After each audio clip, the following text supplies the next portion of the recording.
If you are not sleeping for 8 hours every single night, your chances of probably getting a heart attack goes up by about 2x. There is a 200% higher chance of doing that. 95% patients survive from heart attack and 95% patients do not survive of sudden cardiac arrest. They are two different things. If you see blackening happening around the nape of your neck or around the front of your ears, it's a sign. You see, diabetes is very big factor for coronary artery disease. 50% of men and 33% of women will see their first incident of a heart attack or a heart disease as sudden death. Smoking, oral contraceptive pills, diet, as the nutritionist said, all these factors together have actually put the women at risk. Blood pressure is a very important parameter which actually has always been called the silent killer. Hello everyone and welcome to our World Heart Day webinar. Today we'll be shedding light on some important questions that often cross our minds but we are not always sure who to ask. In this session we'll focus on a crucial topic which is women and heart attacks. For a long time it was believed that estrogen protected women from heart attacks until they reached a certain age. But do heart attacks really discriminate, or are women just as much at risk as men? Today, we are diving deep into this important topic, and I welcome our renowned experts, leading cardiologist Dr. Aparna Jaiswal and Dr. Vanita Arora, along with longevity coach and nutrition expert Prashant Desai. Let's uncover the truth about heart health together. So, I would like to start with Dr. Aparna first. So, there have been researches recently that suggest that women may have a higher mortality rate following a heart attack than men. Can you explain why heart attacks seem deadlier for women? Yeah, hi. At the outset, I'd like to thank you for getting me on board and giving me this opportunity to be here and spread awareness about heart disease in women. So I think you very rightly said that could there be a more mortality to women when they have heart disease? And the answer is yes. And the reasons are many. At the very outset, I think women, folk truly believe that, we're protected from heart disease because of the circulating hormones. Well, I think that's kind of far and gone for various other extraneous factors which have come into the being smoking, sedentary lifestyle, our diet, alcohol, all of that we're going to delve more into, which I don't want to go right now. But we have to understand that women as a community, since they believe that they do not have heart disease, do not seek attention when they really should. As a result, what happens? The important time is lost. A time when you can protect yourself from heart disease. B, when you have a blockage, you can protect yourself by getting the treatment done, often attributed to, acidity or some other gastritis, and you don't seek medical attention till it really is far and gone. So by the time women present, first of all, they have smaller blood vessels. The coronary arteries of the heart are smaller in caliber. They have more aggressive disease than men in post-menopausal time. Their disease is often neglected. They are often found to be an anemic subset. Their other blood vessels are also more fragile. So when they present in that situation, sure enough, they have a higher mortality than the men who have achieved treatment much faster. So that's the reason that women actually land up with a higher mortality than their male counterparts. So my next question goes to Dr. Vanita, something that I'm picking from what Dr. Aparna just said, that, what we often believe there are these set of heart attack symptoms that everyone know about. There's this intense chest pain that travels to the arms, etc. But it is said that women do not experience the same set of symptoms, heart attack symptoms that men do. What do you have to say about that? Thank you, Karuna, for that question. It is very interesting questions to emphasize on the different symptoms. Women and men are different. You know that story that men are from Mars and women are from Venus. So similar is their heart. It is different. It behaves in a different way. Just to add to what Aparna very beautifully explained as the causes of heart disease in women nowadays, you have to know that the incidence of smoking has gone up crucially, I would say, and exponentially in females. Along with that, the combination of taking oral contraceptives and smoking increases their risk of coronary artery disease fivefold. So, if you are smoking, please do not use for oral contraceptives. If you are using oral contraceptives, you have to quit smoking. So that was in addition to what Dr. Aparna beautifully explained. Now, coming to back to your question, which you said about the symptom, you are correct that the symptoms in females are different. In males, the symptoms, you must have seen that picture so many times that, both hands on the chest, pain happening, excruciating pain is happening, and the patient is sweating and is very looking very sick. Now, in females, actually, sometimes you may not have chest pain. What you may have is an epigastric discomfort. That means in the center of the stomach. And then you may not have that also. You may just have pain in both the shoulders, or pain radiating through the jaws, or pain going to the both arms, and with a lot of sweating.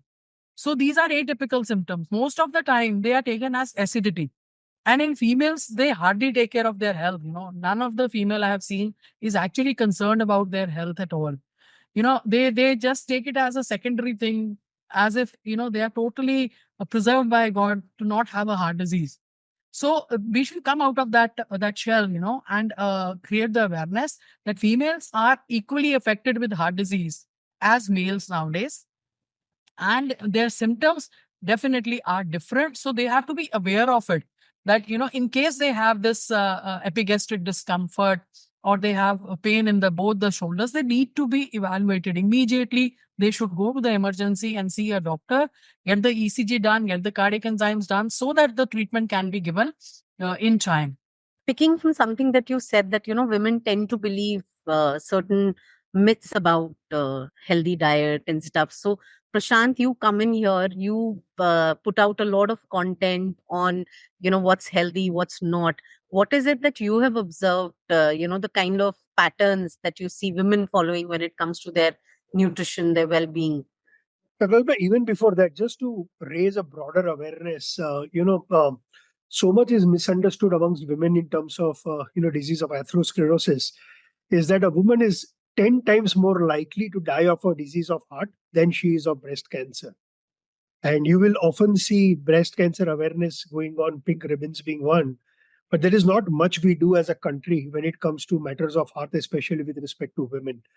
We were talking about the symptoms of heart attack. The first manifestation that there is something wrong in you, be it men or women, manifests not as a chest pain or a shoulder pain, but 50% of men and 33% of women will see their first incident of a heart attack or a heart disease as sudden death. Often you read in the papers that somebody died and it was sudden death. Nothing was happened and suddenly somebody kind of died. It is not sudden. The process of atherosclerosis begins in your teens, when soldiers were coming back from Vietnam, and when they were, these were soldiers who kind of died, and when their autopsies were done, even at the age of 18 and 19 and 20, when their hearts and their arteries were opened up, they started seeing the formation of atherosclerosis. So everybody needs to understand that unlike cancer, disease of the heart is ubiquitous and it is inevitable. Most of us can either die from atherosclerosis or we will die with it. You cannot escape it. It begins in your teens but takes decades and decades to manifest. We will have to change a massive narrative around heart attack, because 1 in 4 Indians is dying because of this. And given the prevalence of what a lot of us are talking about here, whether it is diabetes or obesity, more Indians are likely to die because of that. Even now, when it comes to cholesterol, we still talk of cholesterol as good cholesterol and we talk of cholesterol as bad cholesterol. We still go to a doctor, and if you have high LDL-C, they will say stop eating eggs or stop eating poultry. Whereas we know dietary cholesterol has very little to do with the cholesterol which goes inside your endothelium and starts the process of atherosclerosis. So from all perspective, the narrative needs to change. We need to change our risk horizon. Most of the doctors you go to have a 10-year horizon to measure whether you are probably have a risk or not. So if you go to your doctor at the age of 30 or 35, you are put in the low risk category. By the time you come into a category where you are probably in high risk, it's probably sometimes too late for you to do. So for me, even before nutrition, changing this narrative around why we get moving from symptoms to cause becomes very important.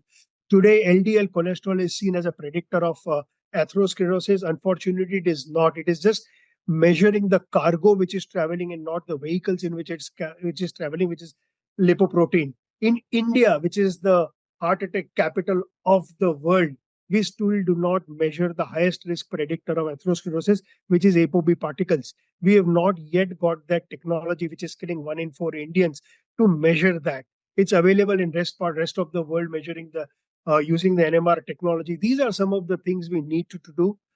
From an intervention perspective, I would say even before you go the route of nutrition, sleep takes precedence. If you are not sleeping for 8 hours every single night, your chances of probably getting a heart attack goes up by about 2x. There is a 200% higher chance of doing that. If you sleep for 6 hours instead of 8 hours, your ability to dispose glucose, which leads to then going into insulin resistance and then diabetes, reduces by 50%. So all that glucose which you would otherwise go and store in your muscle as glycogen is now traveling in your arteries. So we will need to look at sleep as your first reason to kind of prevent this. Second for me, Kalpana, will be blood pressure. Today, the way blood pressure is measured in India is a joke. The way you need to measure blood pressure, you need to sit down in a chair for 5 minutes, calm down. You can't watch the phone, you can't do anything. Then your arm has to be parallel to your heart before you measure. Today, you go into a doctor's chamber, the doctor doesn't even measure your blood pressure. You are put inside, a nurse will come, they will measure your blood pressure. You use that as a yardstick. Your second biggest causal for heart attack is your blood pressure. Then comes nutrition. If you are somebody who wants to avoid the process of atherosclerosis, to slow down the process of atherosclerosis, it's very simple. Eat less carbohydrates. Carbohydrates, which in turn when goes and converts into glucose, and that glucose, causes a glucose spike, which needs to come down. When insulin comes into play, all that excess glucose will go and probably either get stored in your muscle, in your liver, or then in your fat cell. But the storage vehicle is triglycerides, and triglyceride travel with cholesterol inside a vehicle called lipoprotein. So the higher your glucose circulating, you will need more particles or more vehicles. These are the vehicles that go and get retained inside the endothelial layer, which starts the atherosclerosis process. Measure your uric acid levels, girls. The reason is, if you have higher uric acid levels, it's an indicator that you are having lots of fruit juices, you are having lots of cold coffees where the liquid fructose is causing all the damage. So from a nutritional standpoint, I would say probably reduce your carbs, reduce your sugar. It will help you a little bit, but first line of defense for me will be sleep. Something that you said, Dr. Aparna or Dr. Vinita, this white coat hypertension, the blood pressure that often we don't talk about. Can I just put some facts straight? Sure. And I want Aparna to join me in that, because the facts that have been enumerated by our very able nutritionist friend, first of all, 95% patients survive from heart attack, and 95% patients do not survive of sudden cardiac arrest. They are two different things. One is an electrical problem, one is a plumbing problem. So let's not confuse and say that so many people die of heart attack. No, if they are dying, it is sudden cardiac arrest. And that is totally a different ballgame. Atherosclerosis starts as a process for forming the clots in the arteries. I do agree with that. But other factors also come in play. But nutrition also comes in play.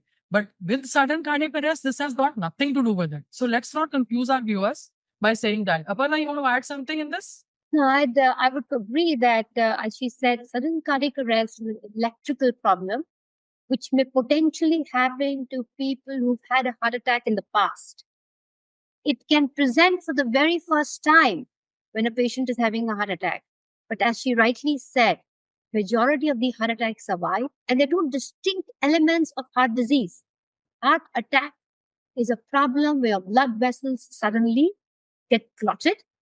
There's a clot which forms and the muscles cry out for blood, and sudden cardiac death is something which is an electrical problem, wherein you may have had a heart attack in the past. I'd also like to stand up here and speak on behalf of the doctor community, because it should not pass by. I think we as clinicians are very careful as to how blood pressure is to be monitored. When blood pressure is monitored, and if we find it out of range, we actually recheck the blood pressure, because as he said, blood pressure is a very important parameter which actually has always been called the silent killer. Doctors take utmost care. The patient must be seated, should not have had caffeine in the previous 1 hour, should be seated, should have urinated, how we tie the cuff. All of those elements have to be followed. And to add to a lighter note, all doctors are so busy that patients actually have waited much longer outside the clinic by the time they come into the chamber. So yes, and when we find it higher, we do ensure that the blood pressure is checked. Again, we check on both the arms. And the age for blood pressure now has become 18. So we are actually formulating a plan that when students enter their college, at the entry point, every individual must have his numbers right. He must know his blood pressure, he must know his blood sugar, and if possible, should also know his blood cholesterol. By doing so, we are going to help the community at large. We understand the challenges in India are way too many, but this is a small attempt at college entry point to take care of. And to go back to your question, which was, come again, please. So I was talking to you about the whiteboard thing that you addressed, but now that what you're saying, I want to extend a question from there. Yeah. Do you see young women at an increased risk of heart diseases these days? So, actually, this World Heart Day, we're actually doing a story about that. We've had more and more women. I think when I started my practice, maybe about 25 years ago, we had much fewer women presenting with heart disease. And Dr. Vanita will agree that it's not that we are seeing the older women. Unfortunately, we are seeing younger women come in with heart disease. To our surprise, younger women coming with atherosclerosis. We were, as I said, we are a protected lot, but we've lost that protection because of, as Dr. Vanita enumerated, smoking, oral contraceptive pills, diet, as the nutritionist said. All these factors together have actually put the women at risk. Stress, sedentary lifestyle, working from home. So women, while are protected by their hormones, that has been offset by the external factors that we brought into our being. And we are seeing more and more younger women walk into the emergency room with chest discomfort, hypertension, diabetes. And post-COVID, we've all become more vigilant. We have learned when a patient comes with this, let it not be ascribed that you don't have illness. Social media did something. Social media taught us that, well, there is something happening more than what we can actually consider. So we're going all out. When patients come with symptoms, women come with odd symptoms, as she enumerated, we put them either through a stress test or a CT angio. And if we think the likelihood of disease is high, we may also take them to the cath lab and do a regular angiography. Dr. Vanita, like it's often said that, a man with a pot belly, that's a sign of a weak heart. Is there any visible sign in a woman that can tell that, she's at risk? You see, diabetes is very big factor for coronary artery disease. And diabetes, we are the diabetic capital of the world, right? And in whether in men or female women, I'm seeing a very high incidence of diabetes nowadays. And the girls as young as 27, 28, they are coming with diabetes, and they have their weights on the higher side. They have uncontrolled diabetes, and they are symptomatically very positive for, not being able to walk, take the walks, do the normal chores, do the household work also. So I would say, to keeping the weight under control, keeping stress under control, and diabetes and hypertension under control. That should be a mantra for a female. But most important thing is that while they are working and managing their household, both, the me time comes first and foremost. I have been propagating like anything about the me time, especially in females. I'm not saying males should not do it, but especially in females, it makes a hell of a difference. Why? Because spending 40 minutes out of 24 hours on yourself it really, really gives you the relaxation. And in those 40 minutes, don't do any household work, don't do any office work. Just try to concentrate on yourself. Do what you like. You like listening music, do that. You like dancing, do that. You like reading a book, do that. You like to go for a walk, go alone for a walk. Spend your 40 minutes with yourself. It will make a absolutely substantial difference in your personality, and it will give you that relaxation that you is much needed. Secondly, what I have been propagating is start going back to the school time where you used to carry your own tiffin from home. Start making the tiffin for yourself. Replace the garbage that you eat at your workplace, whatever it may be. It may be the mess food, or it may be the canteen food, or it may be the burgers, and you replace it with your home cooked food. It makes a hell lot of a difference. Thirdly, start walking.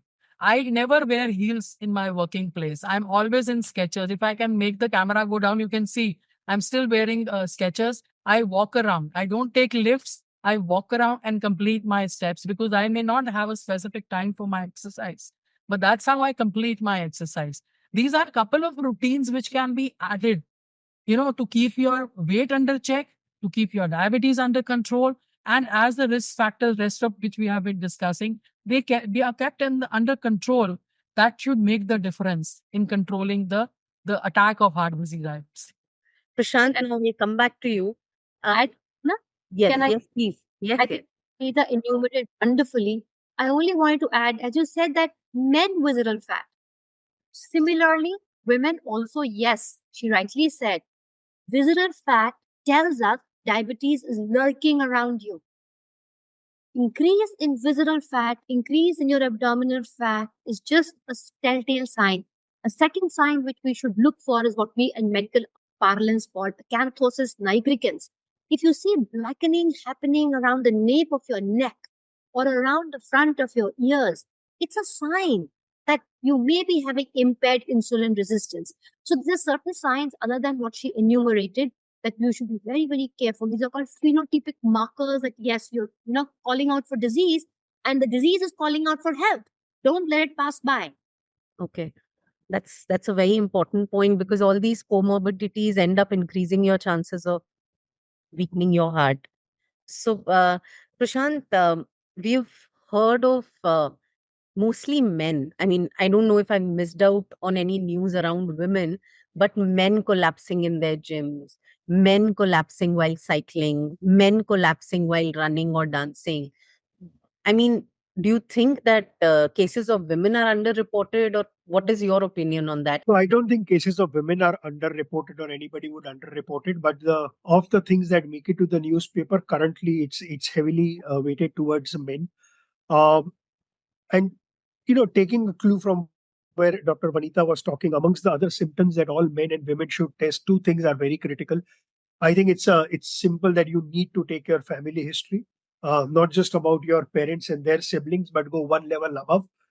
You will get a very simple risk assessment. Are you a high risk candidate for atherosclerosis, or are you not that high risk? Chances are, if you are a high risk, you understand first that you are at high risk, and hence whether you are a man or a woman, will need to do something more than others. Two, you will need to get your blood work done very regularly. Though you may want external manifestation to tell you whether you are at higher risk or not, nothing can probably tell you whether you are higher risk till you get your, whether it's your lipid profile being checked. Unfortunately, in India, we don't measure our LDL particle or ApoB particles.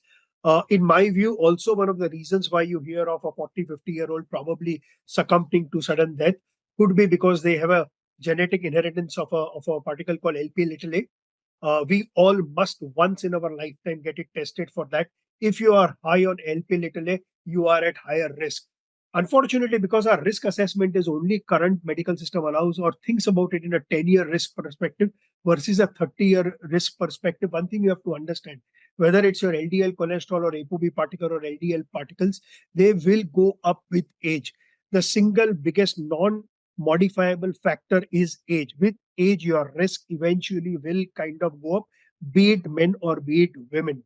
Now, if you are somebody who anyways have a hectic life, whether you are a man or a woman, on top of that, you also want to probably, because you've done well, enjoy your life. Rest becomes extremely critical. A lot of people who succumbed. For example, Nitin Kamath suddenly recently suffered a stroke. Stroke is nothing but it's manifestation of the same process happening in your brain, which is why they say anything that is good for your heart is also good for your brain. I think each of these people will have to learn to sleep for 7 to 9 hours. We as a society do not give sleep the importance. When you sleep, I track my sleep, my heart rate comes down.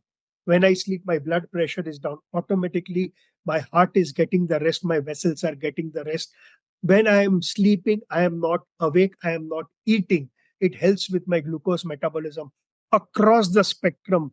Before nutrition, sleep becomes your first line of defense to kind of prevent that. But as a society, we have to understand one thing. It is not that, men and women who are in the category of 25 to 34, the incidence of death from heart is zero. It is not zero. Between 5 and 7% of death in this category happens because of a disease of a heart or brain or atherosclerosis, as you may say it. So nobody is safe. There was a recent study done by Faridi et al. And she took the Miami heart study and she removed people who had comorbidity. So she removed patients who had high blood pressure. She removed people who had high diabetes, people who had high cholesterol, and she removed patients who are on medication. She came down to a list of 1,033 patients who were otherwise, when you looked at them, seemed very healthy. But when she looked at their biomarkers in terms of their scan and their imaging, 36%, the calcification process had already started in their arteries. So I'm just trying to probably share over here that nobody is at zero risk. The sooner we understand that, the best news about atherosclerosis is, unlike cancer where you can do little about it, when it comes to atherosclerosis, the world knows a lot, and you can do a lot both from an intervention point of view, testing point of view, and then going to experts like Dr. Vanita and Dr. Aparna to regularly get this checked up to reassess what your risks are. We Indians should not be dying the way we are dying of matters of heart, whether it is mechanical or whether it is electric.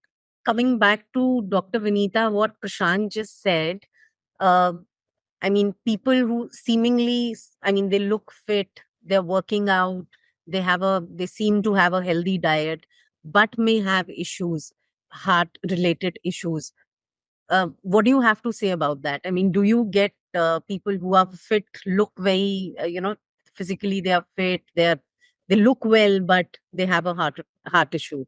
Yeah, absolutely. We are getting a lot of such patients whereby, the looks don't matter. Actually, what matters is actually how healthy is the heart. And that comes with numbers. Numbers of HbA1c or diabetes, numbers of blood pressure readings, numbers of weight that they have, and numbers of cholesterol readings that are there. In addition to that, I would like to emphasize the point that everybody who is above the age of 25 should start getting their health checkup done. You see, we have brought down that age because the graph of coronary artery disease is changing. Initially, it used to be 55 plus, then it came to 45. Now it is post-COVID. It is the younger, the better. You get yourself checked. And here I want to emphasize another point. Most of the young guys nowadays I've started seeing is that they want to stay fit. So what is their mantra? Let's go to the gym. And they will go to gym without getting advice from a doctor whether they can go ahead and do it. They start gymming, like heavy exercise. They'll start going on the treadmill, doing weights, and they collapse. Most of the people who have not been doing exercise regularly should not start aggressive exercise without consulting a doctor first. This is my first message. Second message is people who have heart disease, they know they have heart disease. Now, they have to have a structured program whereby they can follow and go to the gym, right? My mantra to my patients is 40 minutes of walk, 4 kilometers. That's good for healthy heart. If you want to lose weight, then you have to increase your speed, right? And cover more distance in that much time, right? So this is, and walking around is much better than going to the gym. Third point is, please do not take any products from the gym. whatever said and done, if you are going to gym, they will offer you some kind of proteins, some kind of pre workouts, some kind of powders to sniff or injections to take. Please do not take that. They cause scar in the heart, and it can give you arrhythmias. It can give you sudden cardiac arrest, and they are bad. They are catabolic to the heart, and they can cause coronary artery disease also. I've seen so many patients I'm seeing with arrhythmias coming up. Arrhythmias is irregular or a faster heartbeat. And the only connection I can find is that they start going to the gym and they are taking some products, some or the other products. So please do not do that. Apart from that, the mantra to stay healthy has to control all the numbers and then move forward for a healthy life further ahead. Dr. Aparna, coming to you before we end this conversation, can you sum it up all for us? And also what Dr. Vanita said, protein, we have come to a stage where it's being abused. And protein supplements and shakes have become people take it for building muscles, to suppress their appetite. It's come into many forms now. So if you can just sum it all up for us, that what a healthy woman should do and not do for heart health. I take this opportunity on this World Heart Day to spread the word about it. So I think most important, what have we learned today? We've learned that diet and lifestyle is the primary element that is going to protect us from heart disease. I think all of us have been speaking over and over about that. We need to understand that we must limit the intake of sugars and carbohydrates. We must understand the mantra what Dr. Vanita said, 40 minutes, 4 kilometers. Again, I will re-emphasize, it doesn't have to be on your first day, 40 minutes, 4 kilometers. It can be 40 minutes and 2 kilometers, 1 kilometer, depending upon your speed, but gradually build it.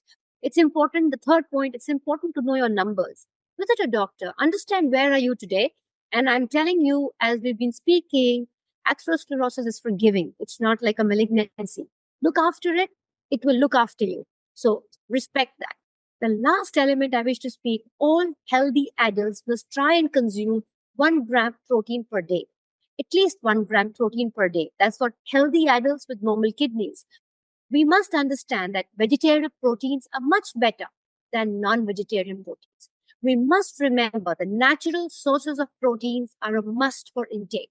And as Dr. Vanita said, do not try to buy proteins as proteins, rather consume them as natural proteins. They actually are extremely essential. India has reached a point where earlier we never spoke about it. With the economy changing in our country, we are seeing that we're speaking more and more about protein consumption. It has to be from natural vegetable sources of protein, which are plenty. So I think with that, the mantra for World Heart Day is very simple. Diet, exercise is the key to a healthy, happy. Thank you so much. And thank you to all three of you for joining us today. And it was lovely talking to you. And I'm sure our viewers have a lot to take away and work on. Thank you so much.